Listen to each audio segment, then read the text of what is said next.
You're listening to the Labrador Podcast with me, Vicky Sharp. This season is about conversations with Labrador owners who are sharing their real-life stories, real-life experiences and lessons they've learned along the way. Every Labrador has a story, and I hope you enjoy listening to these.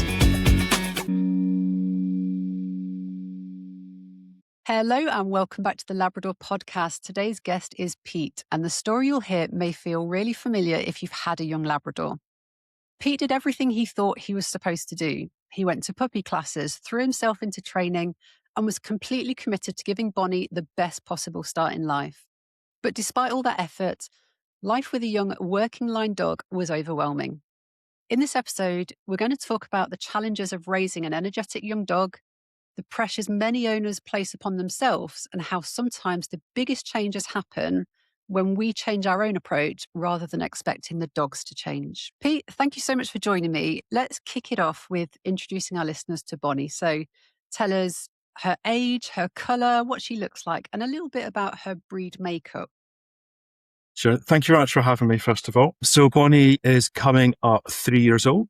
She is a black Goldador. So she is a second generation Goldador. So her mum is 100% lab, and her dad is a kind of 50% lab, 50% golden retriever. She is pretty much a kind of take anywhere, do anything dog. She's incredibly active.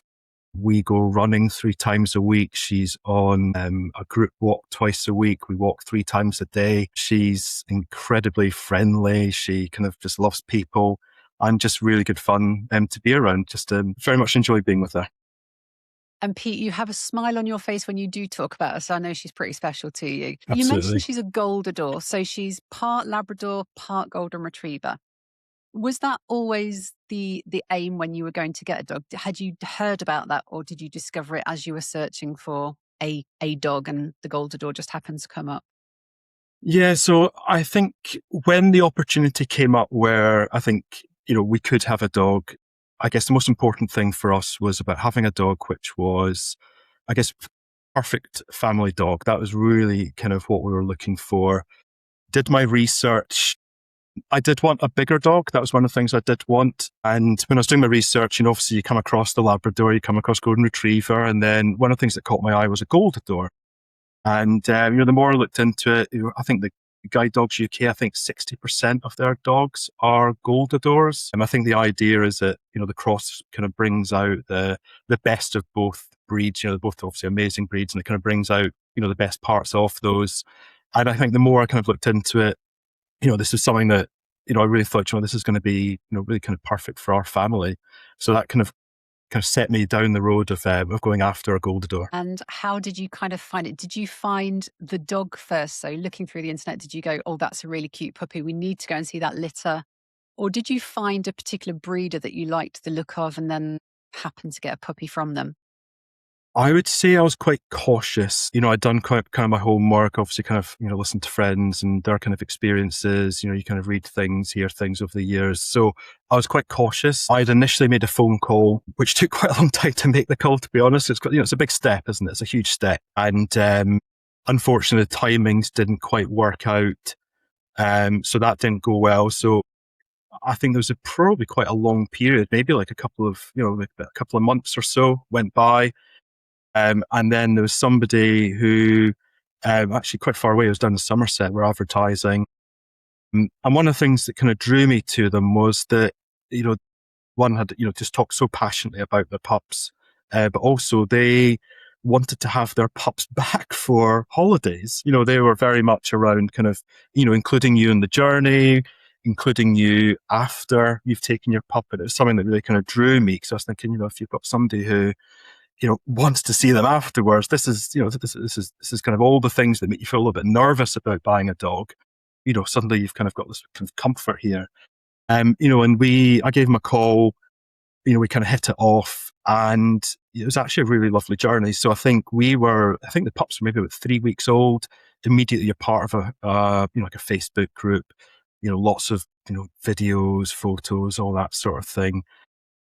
Got to visit the pups about 3 times before we finally collected. In fact, he actually held on to Bonnie for a couple of weeks. We were actually away on holiday. So he, was good enough to kind of hold her. I think she was just with one of her siblings and her mother and half sister. And then we picked her up at 11 weeks old. But, it was kind of all these things that I guess you kind of feel nervous about, still very much in touch with the breeder. Bonnie goes for holidays with the breeder.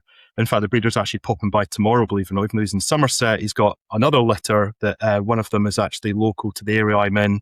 So he's going to pop through, drop in with that pup and meet Bonnie. They met, I think, probably about 6 months ago. So yeah, all kind of worked out well from that perspective. It sounds really good with that supportive kind of group around you, the breeder and the other pups. I think the breeder coming to see you tomorrow sounds really dangerous though, because if he's bringing a puppy with him, you're going to be thinking about a new puppy soon, aren't you? It's happened. So this actually, the puppy from this litter that he's bringing, there was many conversations, and yeah, I was very tempted, but I think ultimately I made the right decision. I think for me, I would love another pup more than anything. I really would. But, with Bonnie, we've got so much more to do. I think there's so much more I can get from her. We've got such a great relationship. It's on ice, I would say. Certainly at some point, I'd love to. A lot of people kind of think we should get another dog at some point. And people always ask me, when is the right time? And actually, it's so different. It's different for every family, different dog, different handler. And I've had multiple dogs together at one time, and sometimes it's been brilliant, it's lovely. Other times it's been an absolute disaster, and the dogs just are not ready for a sibling and they don't particularly get on. And it's always a bit of a gamble. And I think if you've got a really solid life with Bonnie at the moment and you know where you're going and what you're working on, there's definitely no rush. I'm sure she'd love a brother or sister in the future, but there's loads of time, absolutely loads of time. The breeder that you got Bonnie from, do you know if she's from a working line or a show line?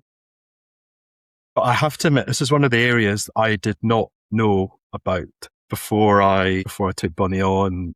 It didn't really, I tell you what's crazy is I don't know how it doesn't really necessarily come up in kind of your searches and discussions. I now know that I think her mother is from working lines and the father is more the kind of show lines. And I discovered that quite early on. I have to admit that it came out quite early on. And then I did my research and I was like, right, okay, this is something new. And I think that's very common. People don't necessarily understand there is a difference, because if we think just about Labradors and Golden Retrievers, actually, our minds tend to go towards more of the show line when we visualize what a Labrador or a Golden Retriever is. That's kind of what our brains tell us. It's, the slightly chunkier, more sedate, long in Golden Retriever with the longer fur potentially. That's where I think our mind goes. And then we go, oh, actually, we've bought something that's a little bit different from what we expected. How far into that journey had you got before you thought, actually, she's a great dog, but maybe not what I visualized? Yeah, and I think it's probably when she matured a little bit, and I mean, probably, I don't know, maybe like 4 months old, 5 months old, and it was, we're kind of in the park, and it was that prey drive, and the very first time that happened, I don't know if it was a bird, a squirrel, whatever it was, and it was just that feeling of, whoa, that's new. Because my parents had a dog growing up. I grew up with a dog. I think my dog was like 9 months old when I was born. It was a small lassie dog and no prey drive whatsoever. It wasn't something I'd ever, I guess, kind of encountered.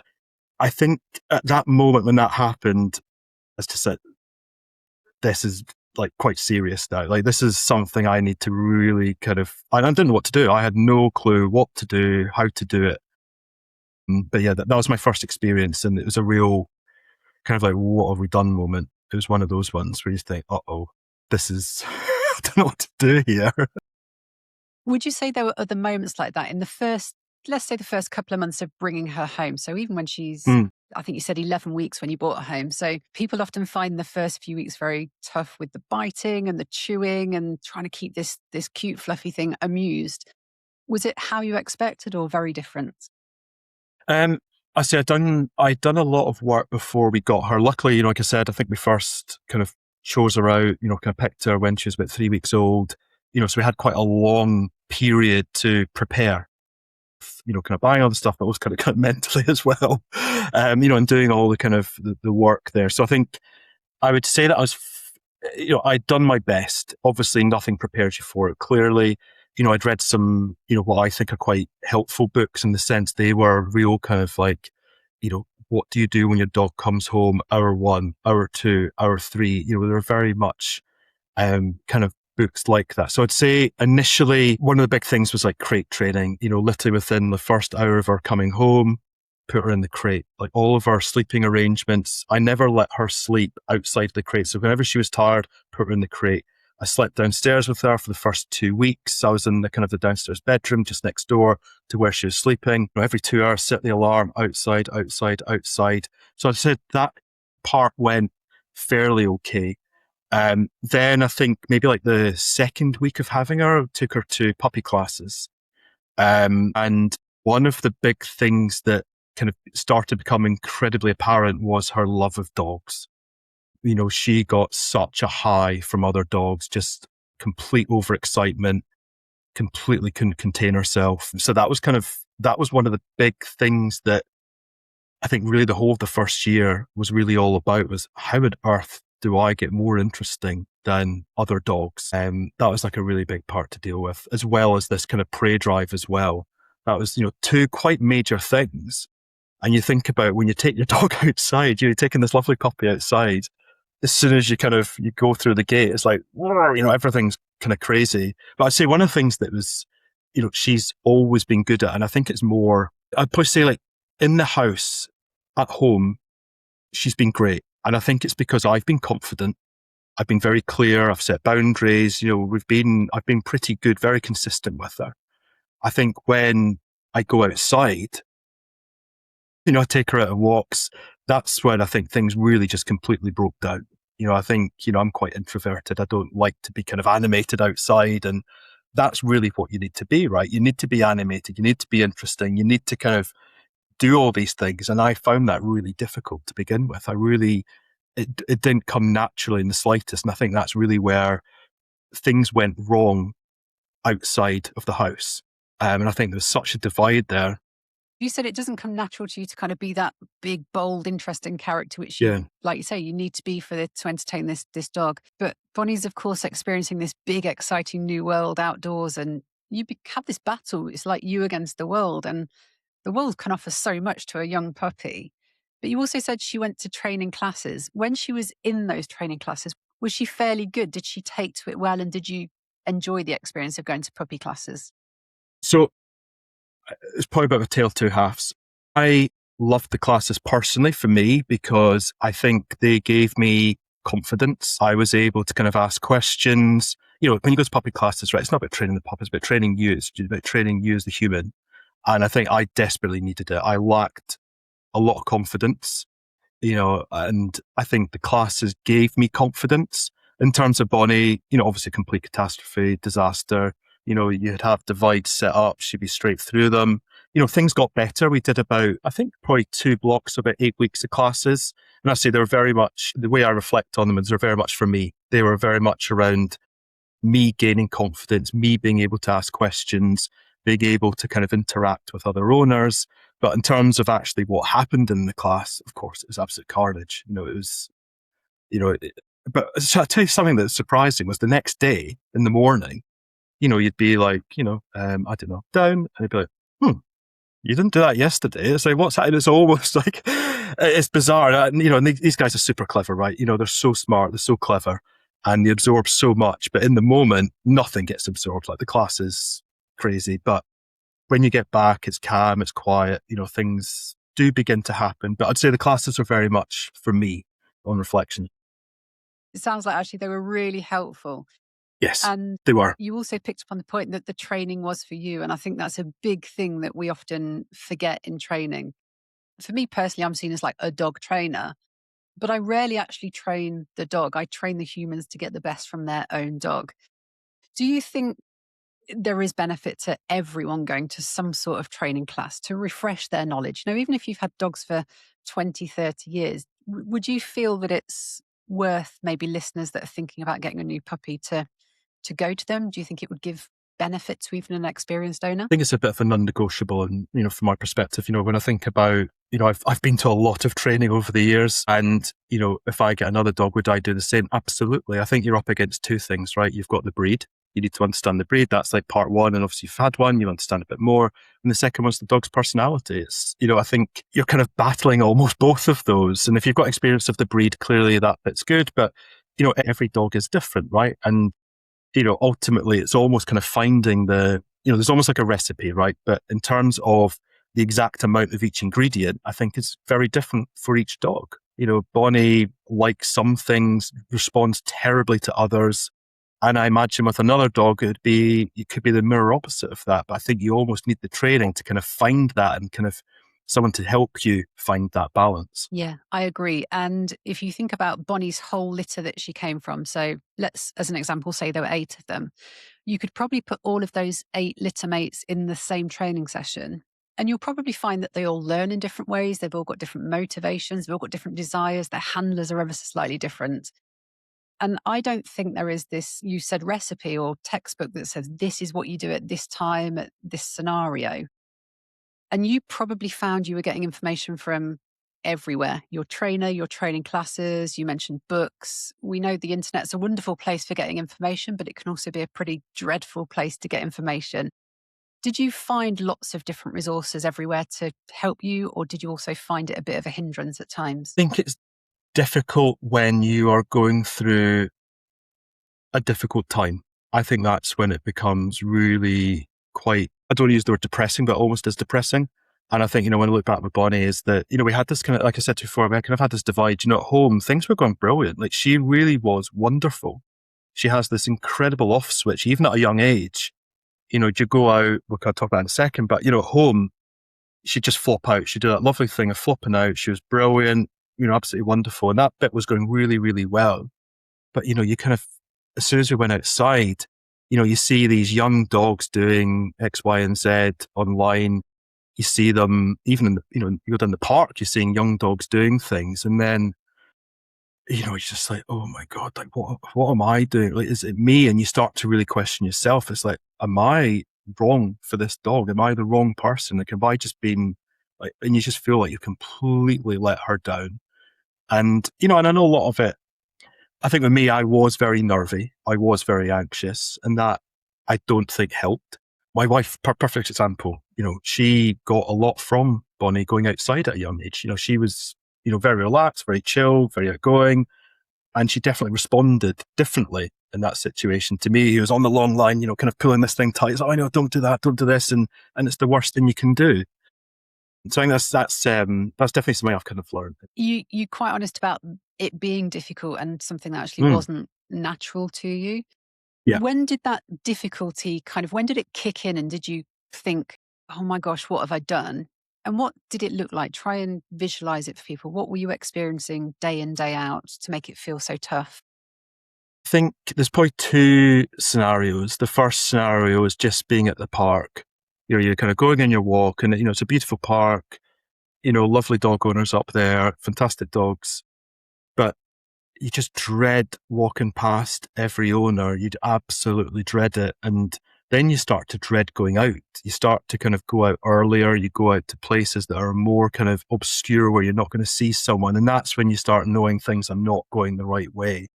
And I think one of my experiences was, it was at, a Gundog training class. She's a smart dog. She's brilliant. She's a fantastic dog. She does what comes naturally to her. I'd been to kind of Gundog classes initially after the puppy classes. We kind of went to Gundog classes doing, fairly basic stuff, obedience, maybe the odd retrieve or so, and all good. I kind of moved on to, I guess, what kind of a much more dedicated Gundog club, let's call it that. And, she's the youngest dog in class by, a long shot. Most of the dogs are kind of 2 years old, 3 years old, which I realise now why. And I remember letting her off for a retrieve. She was on a long line, sent her out. And of course, she's fine going out, bro. She goes out, gets the retrieve, comes back. And the first thing she sees are other dogs. And she just flies over to other dogs, jumping around. Then the instructors are trying to get her back. And at that age, she used to do this thing where she'd jump up in your face. So she's jumping up in like people's faces. I just, oh my God, this is just like, it's horrendous, absolutely horrendous. And, it makes you feel because no one else dog's doing this, because they're all mature, aren't they? This is not what they do. Yeah. And so you go through this side where you want to do everything you can, but it's going wrong all the time outside. And this is the really tough bit, because outside things are terrible. It really is awful. But inside the home, in the home, it's brilliant. She's fantastic. She's brilliant. But outside, you just see this. It's almost like the second you leave the gate, it's like, right, where are we going? What are we doing? And that's really, really difficult. It's really difficult to deal with. And I think I dealt with it incorrectly. I think, in terms of what I should have been doing is, really making myself interesting.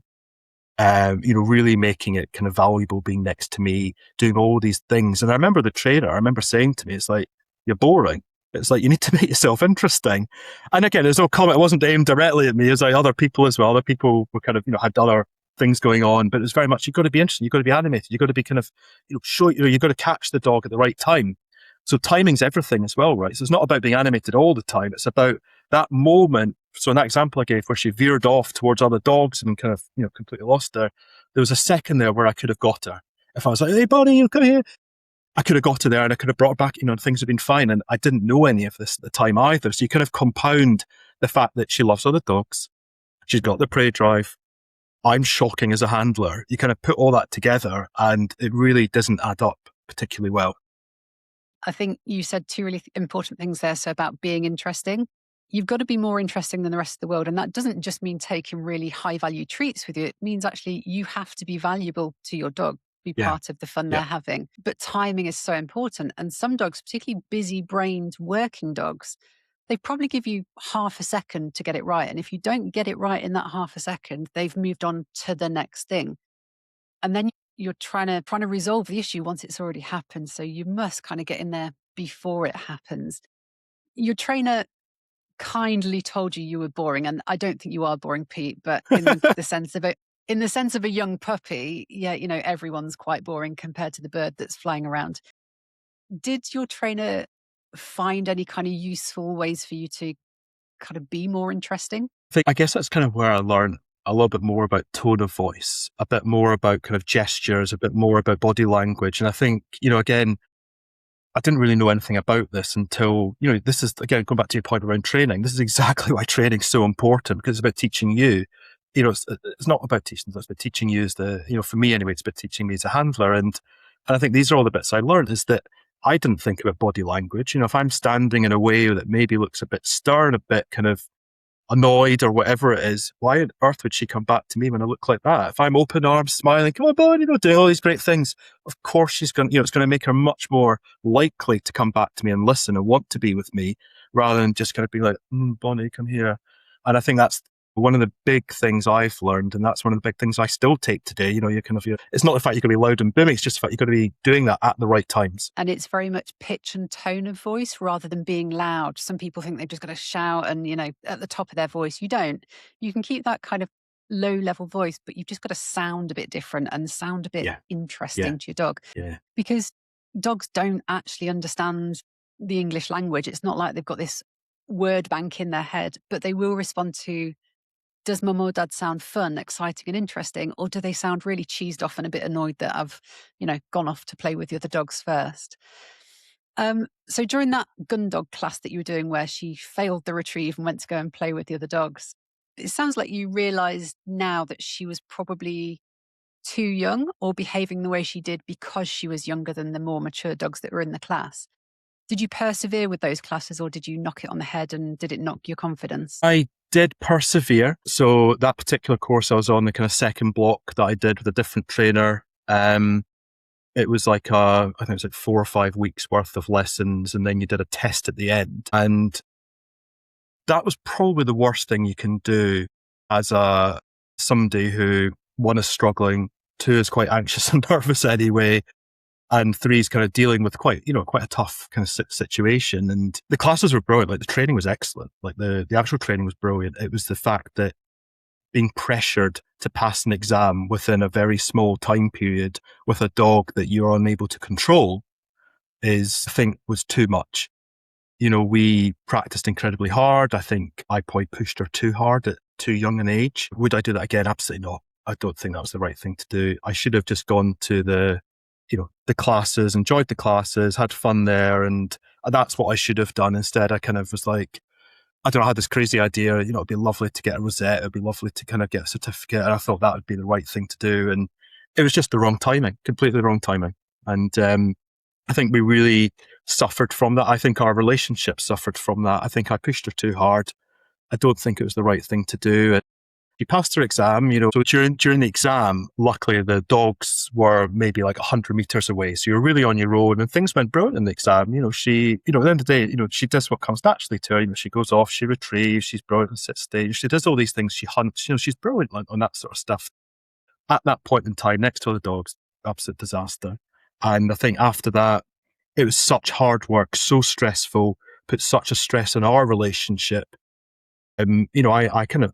I really didn't come back to, I didn't do any Gundog classes after that. Into the summer, we just focused on, kind of more kind of long hikes, kind of just more kind of obedience work, really. And that's really then when she kind of came into her first season. You mentioned that you found that Gundog training quite pressurized, or there was pressure. Was it pressure on you, pressure on Bonnie, or do you think you both felt that actually it was a pressurized situation and maybe stopped being fun for the both of you?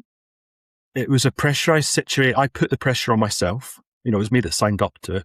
I signed up to the fact you're going to have, 4 or 5 weeks of classes and a test, which gives you a very small period of time. And, it was pretty tough as well. It was quite a tough test. It was a little bit more than perhaps, kind of Gundog Club level 1. It was a little bit more than that. I had a couple more components to it. I kind of did that, that was a really silly thing to have done. I shouldn't really have done that. Yeah, that was a mistake. You then stopped doing those classes and you went off on long hikes. And it sounds like actually what you started doing was having more fun with Bonnie. Was that a conscious choice at the time? Or did it just kind of evolve where you thought, can the Gundog work for a bit and just do life? I think it was a very conscious decision. I think I'd kind of got to a place where this wasn't what dog ownership was about. This was not what my vision was of having a lovely family dog. It wasn't where I wanted to be with her. So it was very much, I just want to enjoy being with her. I just want to have fun with her. And that's why I kind of, more kind of enjoyed the weekends, long walks to the pub, more of that kind of stuff. Just kind of walking rather than being like, right, you must get, out, retrieve, we kind of just put that to the side. And the crazy thing is, can I get to that? But, later on, these guys are hardwired to do these things. Like, they're hardwired. It's about controlling it. That's really what it's about. And I think that's the big lesson I learned, is that you don't teach them to retrieve. They know fine well how to do that. It's just teaching them to retrieve when you tell them to retrieve, or controlling them. And that's what it's all about. And I didn't know any of this. And I think that's why I put myself under so much pressure. And I think, I wasn't a good handler either. I really wasn't. I was very inexperienced, clearly. And I think I would have gone about it incredibly differently. Let her do what comes naturally to her is kind of more of what I would have done, rather than be like, oh, don't do that, don't do this. And I think that just made things 10 times worse. Did life improve with Bonnie when you just started having fun and enjoying those day trips with her and hiking to the pub and that kind of stuff? It was nice not having the pressure, for sure. Yeah, absolutely. Look at summer, it was lovely. Yeah, absolutely. I think things did improve. Didn't feel any pressure. We just enjoyed ourselves. We just kind of did whatever we wanted to do. So absolutely, yes. I'd say yes, absolutely. That was kind of around the same sort of time that she came into her first season. So yeah, many people with a female dog kind of dread that first season because they don't know what to expect. The dog's never experienced it before. How did it go for Bonnie? I think she was about 11 months, which I thought was quite late. I bet a few other people whose dogs, like similar age to her, had kind of maybe come to season a little bit earlier than her. And ironically, we're actually up in Scotland at my parents'. We're staying, my parents for a week. And it just so happened to start when we're at my parents' house. So that was good, putting pants on her and my parents and all the towels and blankets and so on. But I'd say that was, it was a big turning point for us, was her kind of coming into season. And I'm still not sure whether it was maturity, or more likely it was the fact that I think maybe I earned her trust a bit more. Maybe, because I was the person who was looking after her, because she was very unsure about the whole thing. You could kind of see she was different. And maybe I was the one who was there to support her through it. And, and maybe that kind of earned I kind of earned her trust kind of through that process. It was quite long, actually. I think it ended up being like, 4, 5, 6 weeks. It was quite a long period of time where, because we're so used to kind of going out in the countryside, so used to doing all these different things and, kind of being out in public, and then kind of having to go on roads and walk pavements it's not something either of us enjoy doing. And that was quite a tough period, actually, was going through that. We did have her spayed. I think, from that perspective, we'd kind of decided that, well, not decided, it's done very, almost as soon as we got her, that, we're not doing puppies. It's not something we're going to do. We don't have time. We both work full time. It's not something we want to do. I don't think I could go through the process of kind of giving away puppies. I'd probably end up having all of them here. So I knew it was the wrong thing to, yeah. Agree. If I were to have pups from any of my dogs, I would end up with 12 new puppies because they'd all stay with me because I'd be awful at finding them new homes. I just wouldn't want to give them up. Yeah. You mentioned that kind of that first season was like the turning point. And I think that's because you eased up the pressure on yourself with giving up, that stressful Gundog type training. Bonnie presumably has matured as well during that time of her first season. Do you think both of those things contributed to the fact that she kind of turned the corner at that point, or would you put it down to one over the other? So I still don't know which one it was. I do think it was more about the fact that I was the one there looking after her in this kind of need for her, almost this kind of, or not need for her, but almost like time of uncertainty for her. It was something new, very different. She didn't know what was going on. And what labs are like is that, if they make a mess anywhere, they don't like it, almost like, for her, if there's anything, she's like, oh my gosh, I didn't, and she kind of gets quite funny about that. And I think that, kind of being there to support her, I think was probably more the driving factor, is what I think. But ultimately, look, maturity is such a large part of it. I'm a little bit of the opinion you can't out-train maturity. I don't know if that's true or not. You've obviously got all the experience here, but certainly with Bonnie, I'm wondering whether you could even out-train maturity with her. But I think it's a mixture, but I think more leaning on the fact I was there for her during a kind of a traumatic time for her. So she saw you as kind of the important person that was there to look after her, and you become part of her team. You build this kind of great teamwork. Did you at any point then decide to get back on track with the Gundog type training or any other type of obedience training or anything like that? Or did you still just have this big focus, like we've got a slightly more mature dog, we're just going to have fun? I would say that we did, we got her. So we kind of went through, the period, you're going to wait 3 months and so on. Then we got her spayed.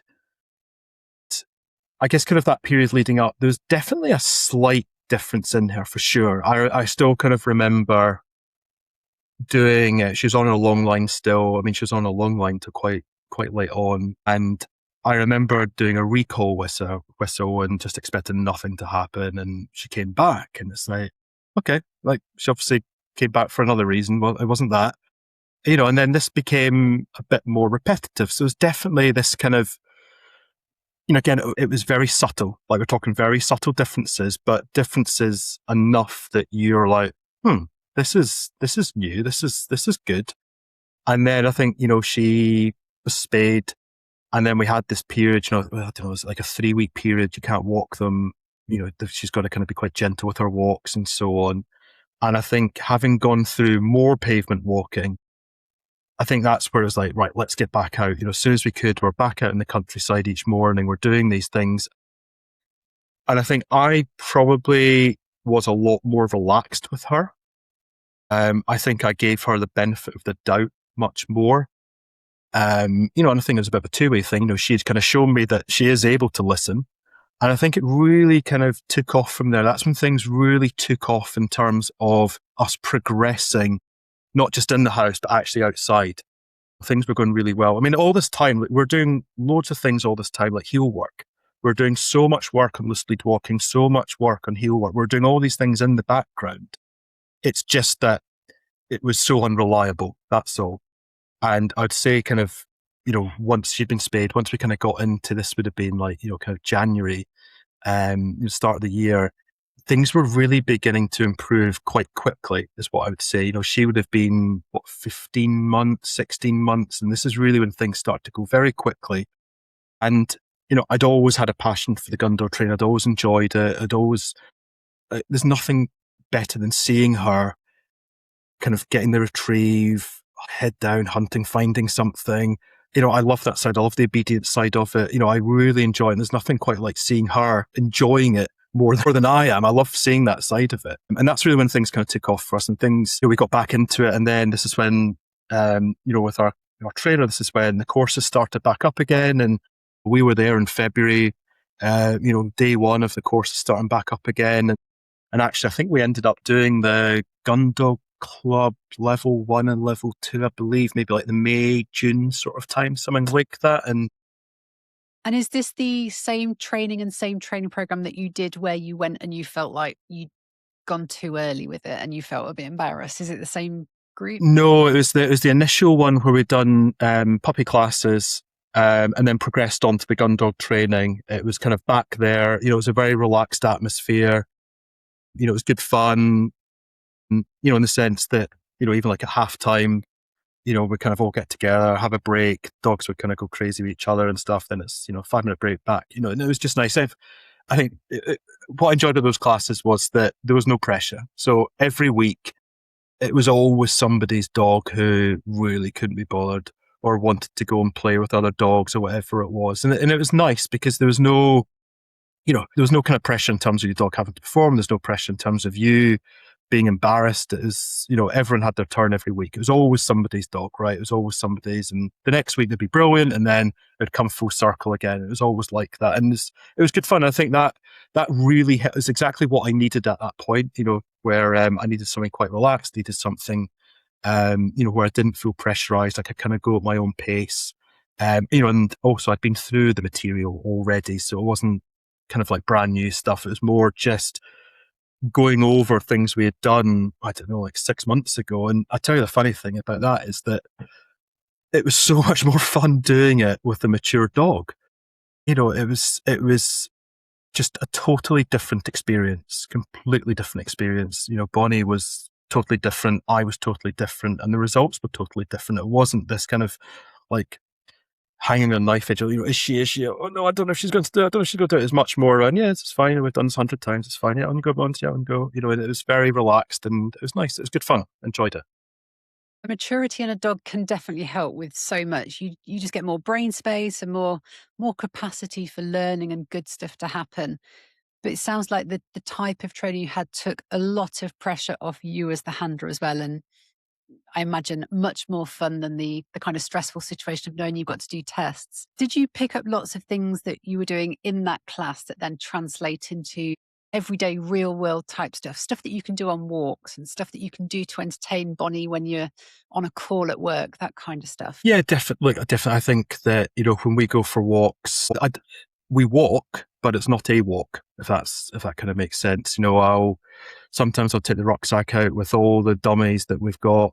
Some days I'll just take the ball out and start with a lot of obedience work. So we do a lot of stop whistle, we do a lot of sit stays, then we move on to different types of retrieves. We, just kind of do all sorts. And I think, you kind of get all these ideas from these courses. Then it's more about kind of applying it, about wherever you go. So even in the park, like today, I had to kind of jump back for work. We only had 20 minutes in the park. We live opposite the park. We're really fortunate. It's a beautiful park on a hill. We've got woodland. We've got long grasses. It's perfect kind of training territory. And just took, I think it was one of these kind of little tug toys that fitted in my pocket. I can sit her down. I'll throw it in there, send her out, just sniffing. Next one, we might do a memory. I'll drop it down. We'll walk up to the top of the hill. Then I'll send her down. And you do like 4 or 5 of these, and it's not training. It's not like it's formal. It's hugely informal. I make it up as I go along. Just kind of, and she almost kind of dictates the pace slightly. Like we'll never do anything for the first 5 minutes. She'll go to the toilet. She'll kind of have a sniff around. She might play with some other dogs. Don't even bother with her in those 5 minutes. Just let her do her thing, and then after that, it's just more about kind of taking the opportunity as it kind of comes up. And if there's long grass, she's not watching, like, let's chuck this in there, and we'll kind of get her to hunt for it. And that's the bit I really enjoy about it, is you kind of take these Gundog principles, take these kind of things you've learned, but then kind of apply them in a way which is, fun, it's interesting, it's new, it's different. So every walk we do is completely different. We kind of mix up directions, we mix up all these different things. So everything's always very, very different. You've mentioned it's informal, but a huge amount of fun, presumably for both of you, because you're spending time doing what you and Bonnie like doing. You ended up with a working line Goldador, and you've introduced work to her in Gundog training, and that forms part of everyday life. Do you feel actually as an owner of a Gundog breed that it is really important to give them that job, that outlet that they are bred to do? Absolutely. I think it's almost imperative. There's nothing like seeing them going out and getting that retrieve, like seeing how happy they are, kind of coming back. I think just giving them a job, whether it's like a sit stay, just something really basic like a sit stay. Seeing them kind of, you can see them, they're concentrating, they're like, this, I can do this, Dad, I can do it, and being able to kind of call her back and being so happy to come back in and everything, life is brilliant again. I think doing all these different things, it's so important. And I kind of judge myself a little bit around how tired she is when she comes home. Like if she's had to think and like exercise, I said to you before, we do a lot of running together. She'll run, 25, 30 miles a week with me. Doesn't matter. It's not going to tire her out at all. What tires her out is that thinking. When she's using her head, she's having to think. That's what exhausts her. And today we had quite an extended session actually where we kind of found a new area we could train in. It was really good fun. And this area here, it's actually where a lot of deer graze. It's where there's kind of foxholes there. So the smells are crazy anyway. And then you're trying to kind of get her to do different types of retrieves, doing ladder work, all these different things. And she's battling so hard not to kind of sniff the ground while concentrating on this kind of getting the retrieve, the obedience side, all this sort of stuff. And she came back and my wife was like, what have you done to her? She literally came in the front door, collapsed. And usually, in the morning, I'll kind of get coffee and stuff. I'll go upstairs. She usually comes upstairs, sits on the sofa in the bedroom while we're getting ready. She just laid on the floor, just absolutely out of it. And I kind of judge a little bit around, that's her happiness, is that if she's so exhausted mentally that she is kind of like that, then you've done a good job. And I know physically I couldn't do that, but doing all these different things, kind of the Gundog theme stuff is that, I know I can exhaust her. I know I can do it. It doesn't take particularly long either. You do the hunting, you put something in long grass, you send her out, kind of whistle over here, so you kind of get her to quarter, or you get her to kind of find it, and you do a handful of those and you won't hear from her for the whole day. It's really important what you said there, because what you're doing is you're working Bonnie's body physically, but you're working her brain massively by just getting her to think. And you do notice such a difference. A really fulfilled dog has used their brain and their body, and she's getting both of those. Just before we get back to today's episode, if you'd like some help with your own Labrador, I'd love to hear from you. At Tales of Success Labrador Training, I help owners with everything from puppies and adolescents through to loose lead walking, recall, behaviour challenges, Gundog foundations and scent detection training. So if you'd prefer to train in person, online or through home visits anywhere in the UK, there is something to suit you. You can contact me by visiting talesofsuccess.com. Thanks for listening. Now let's get you back to today's episode. There will be people listening to this that have got a working line dog that currently don't do any kind of Gundog work or any formal training as far as work goes. But there is lots actually that you can do without going to any classes. If you're out there in a field playing fetch with a tennis ball with your dog, rather than just chucking it, go hide it in some long grass and then let them go and sniff it out, go and find it. That in itself is a good bit of work you can do just to introduce them to hunting, using their nose and using their brain. What advice would you give to owners that are in the position where they think, do you know what, this Gundog work sounds like it could be fun. It sounds like it could work for my dog. How would you say people are going to go about starting to introduce it, whether it's on their own or going to find a decent training class to learn the skill? I think certainly as a first timer, I think definitely going to a class is the way ahead. You'll be in with a group of people who are kind of, like-minded. You'll be in a class with people who's probably the first time kind of being there. And I think that's where, at least you're with people who, are kind of in similar situations to yourself. And, I think you go through these classes and it's amazing how much you can take away from those and, apply in your everyday, like even at the garden. It's amazing with the garden, it doesn't matter the kind of size of it. You hide something, send the dog out, even if you send the dog out from inside, where they can't see. And, that's a game in itself. Hide the ball in the garden. We're lucky here. We've got like a wraparound garden. We kind of put it in the front, hide something in the back. You can send her around. So you don't even, have to leave the house. You do a handful of those and they're absolutely exhausted. So I think, going to the class is imperative. I wouldn't have learned anything as much as I have done had I not been to those classes. You've got the kind of benefit of being able to kind of speak to somebody live, ask lots of questions. You're getting tuition, being able to kind of, see where you're going wrong in certain things. And, a lot of the time, even when you're doing these things, in terms of where you go wrong, it's so subtle. It's always little small things like you might be standing a certain way that doesn't look, or you're standing different ways, and the dog kind of gets a sense of, why is it different? Why, what's going on here?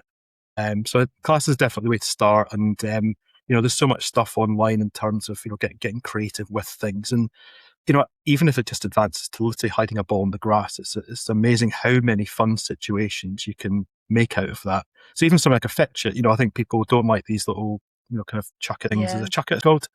We've got a chuck it. We'll do a couple of the chuck it in the, in the park a couple of times a week. And then you kind of have fun with that. And then once you kind of advance, you're able to get her to sit next to you, then you chuck it quite far away, then you send her out. And that's, things can kind of, you start advancing. There's so many variations of things that you can do. Social media gives us lots of great information. We have videos all the time of people doing great Gundog work. And I think some people probably get put off by that because they think, I could never do that. My dog is never going to be good enough to achieve that. The advice I would give people is you don't need to be brilliant at it, but you do need to have fun and your dog needs to have fun. It doesn't actually matter how good you are at it, but it's something that works the brain and the body. And you've described two different types of training class, I think. One where you found it fun and engaging, and another one where you found it too pressurized. If you were looking back and choosing the right type of training for you, what would be your red flags that wouldn't quite fit what you were looking for if you were to do it again? I think I certainly wouldn't do any with a test at the end. That's for sure. I think I think you don't need to put yourself under that pressure. I think you just want a relaxed class where you're with people who are in a very similar situation to yourself. I think that's the kind of main thing, is to find something like that. I think you've got different, from what I found, you've got, kind of the fun, I guess what you call pet Gundog classes. You've got kind of that side of things. And then you've got more the kind of club, really kind of advancing on to potentially, taking a dog onto the field. And the two are very different. And I think you've got to kind of make that assessment in terms of your dog, is that, is your dog really going to go on to be a dog that, you kind of take shooting with you, or you're going to pick up with, or that side of things? Or is it really more about just having an hour with your dog, you get to sleep for the rest of the day, you come back with ideas, you get to enjoy yourself, meet other people, and you kind of got to make the decision in terms of what you want. And the dog's going to be a huge part of that, right? Bonnie was never bred to go into the field. She's got a part of her that would love to, but she's also part of her that, is a kind of a pet. And with a different dog, I think the other side would be completely the right decision, and actually doing maybe the kind of pet Gundog would be the worst decision you could make. So I think it really just depends upon that situation and what's going to work for you, but also what you think, you are able to manage as well. Because I think the worst thing you can do is put yourself under that pressure, the dog feeling that pressure, and then that's when things really start to kind of fall apart very quickly. And I think also you don't want to introduce this wonderful new skill of Gundog work to your dog and then really take to it and really love it if you're not going to be able to sustain it, because then you're almost teasing your dog with, this is what you could have done, this is the fun you could have had. So you must make sure you're finding a training class or a style of Gundog type work you want to do that you can sustain and that you can enjoy and have fun with as well. What do you think life would be like with Bonnie if you hadn't have ventured into this world of kind of Gundog for fun type work? I was thinking about this. I was looking back at your previous episodes when you asked this question. I honestly don't think she'd be here. I honestly think it was, I can't even begin to imagine what it'd be like. Unimaginable is the word. I hate to even think what would have happened. One, she's a big girl. I think during like the Christmas holidays, she was up at like 36 kg. Now she's about 32 kg. She's a big girl. I couldn't even imagine what it'd be like where she wasn't under control.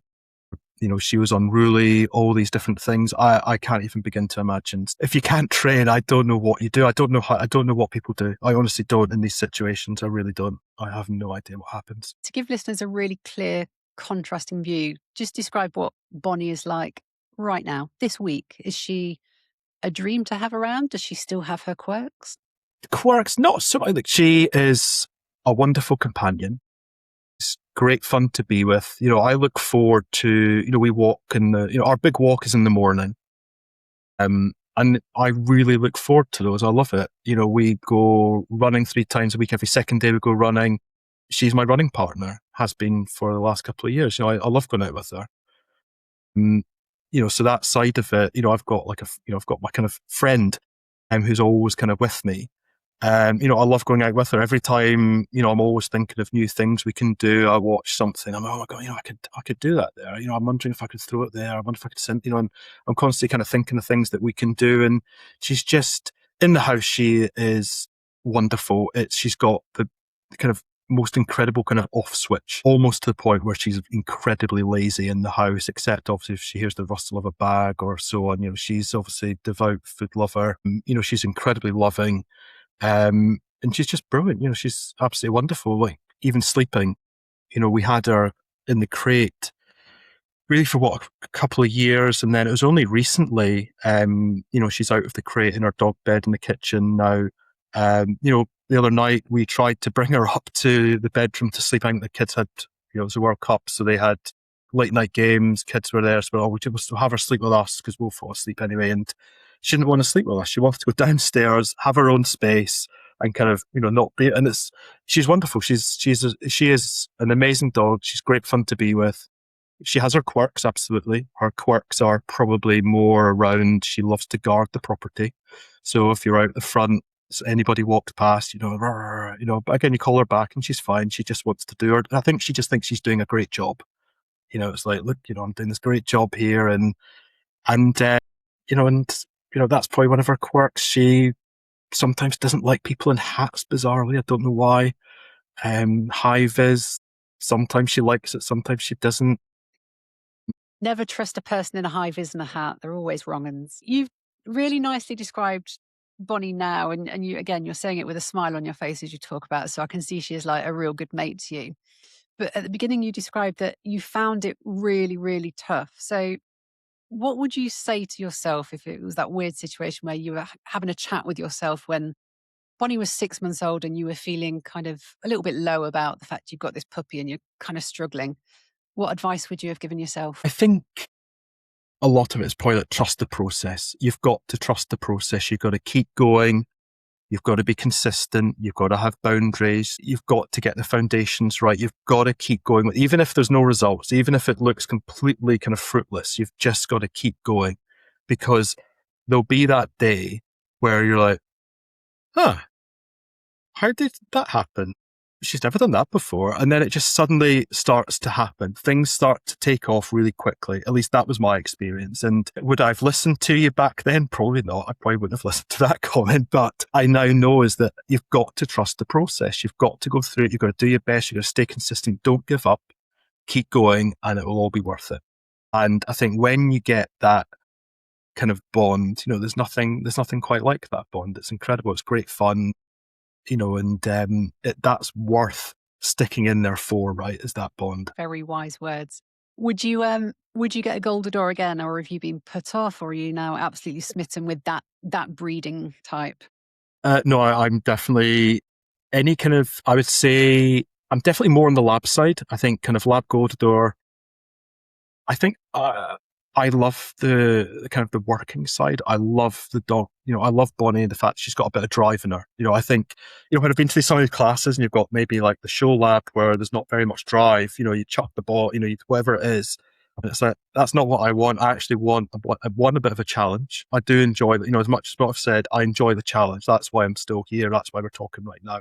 I've loved the challenge, and that's been a big part of it as well, is I've enjoyed that side of it. I knew I could always overcome it. Maybe I didn't always know, but I didn't want to give up. I always knew that if I keep going, there's going to be something at the end of this. That's what I kept kind of telling myself, kept thinking of kind of what was at the end of it. And I think that's kind of what kind of got us there. But I think, yeah, that's definitely kind of hang in there.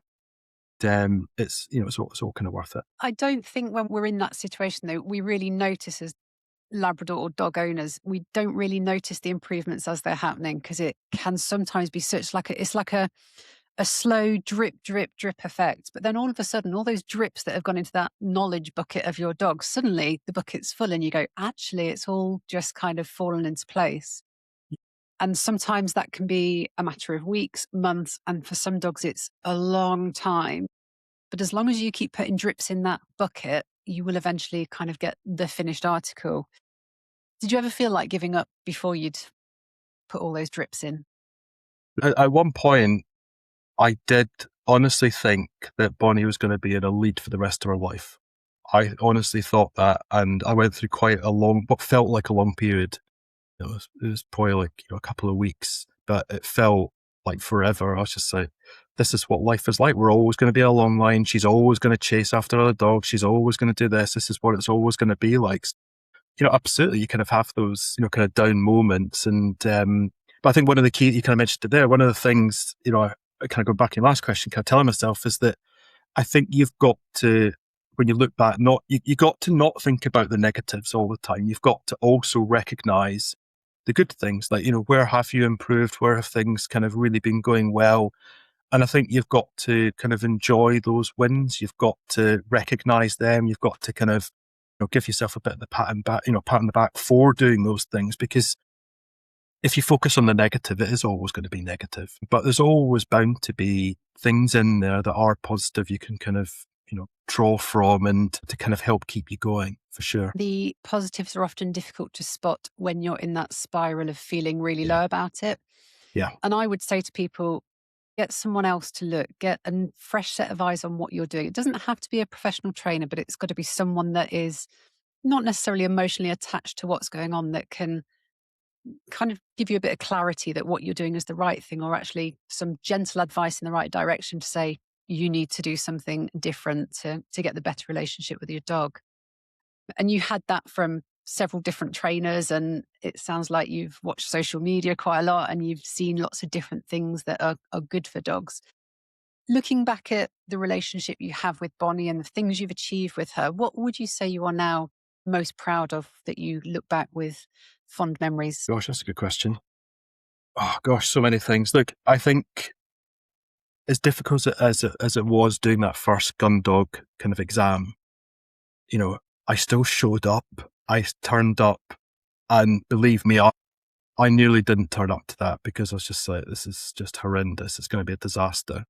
So I think actually kind of turning up and doing that and doing my best, that was, that was a big thing. And I think really just kind of keeping going with the training, even if it's silly things like, you're going to put the coffee machine on, do some sits, do some kind of, stay work, do some heel work, just doing things like that. I think, again, kind of doing the kind of the next Gundog classes, doing the next set of exams, kind of proud of doing those. Because again, do you know what's incredible is you do these things, they're not particularly difficult.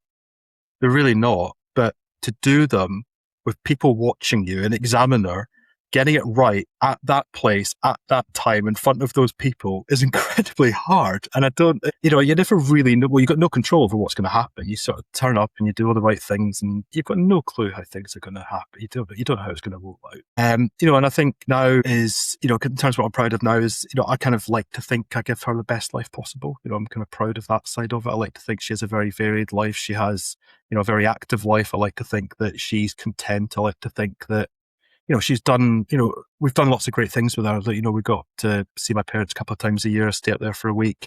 We've taken her on various holidays, Cotswolds, we've gone to the Lake District with her. We've done weekends away with her. She comes everywhere with us. I take her to the shops with me. We do all these different things. She really is kind of that dog. We take her everywhere. We do everything with her. And, I'm proud of the fact that, we've kind of hung in there on things that are very difficult, things that are easy to say, oh, do you know what's easy? It's easier just not to bring her. Let's just leave her. And also even things like leaving her at home. It's really easy to then do the opposite and take her everywhere. And actually what's amazing is being able to have the kind of willpower to say, right, we're just going to leave her for an hour, we're going to do 2 hours, we're going to, kind of you practice that side of it. So, I think from doing all these things, we've kind of, for me, she's a great dog. I know that's kind of, everyone's got their own idea of a great dog, but for us, she fits in incredibly well with our family. And, I'm very proud that we've kind of created kind of shaped her to be the way that she is. You've ended up with the go anywhere dog, which you've just Mm. described, and that doesn't come by chance. There's very few go anywhere dogs that just come out of the packet like that. There's lots of work that goes into it.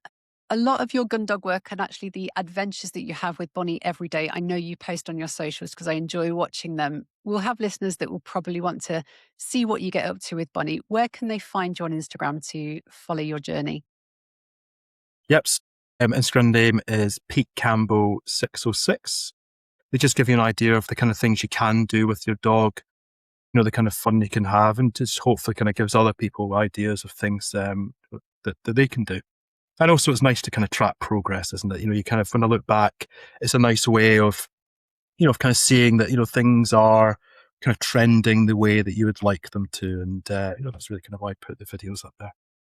And the beauty of social media, if you're posting honestly, you are showing the good and the bad. And I'm sure actually you have not only a lot of fun, but you have good days and bad days. And it's good for people to see those when things don't go quite to plan. And I really appreciate your honesty about everything you've said, but particularly the emotional side of owning a young Labrador. There will be loads of people that feel quite isolated. Lots of listeners I know go through that phase, and hopefully your words will just show them that there is a light at the end of the tunnel. Pete, thank you so much for joining me today.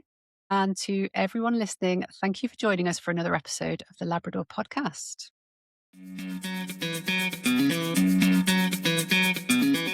Thanks for listening to the Labrador Podcast. If you've enjoyed this episode, please help spread the word and share it with another Labrador owner. You can find the Labrador Podcast and Tales of Success Labrador training on socials or by visiting talesofsuccess.com. Until next time, enjoy making memories with your own Labrador.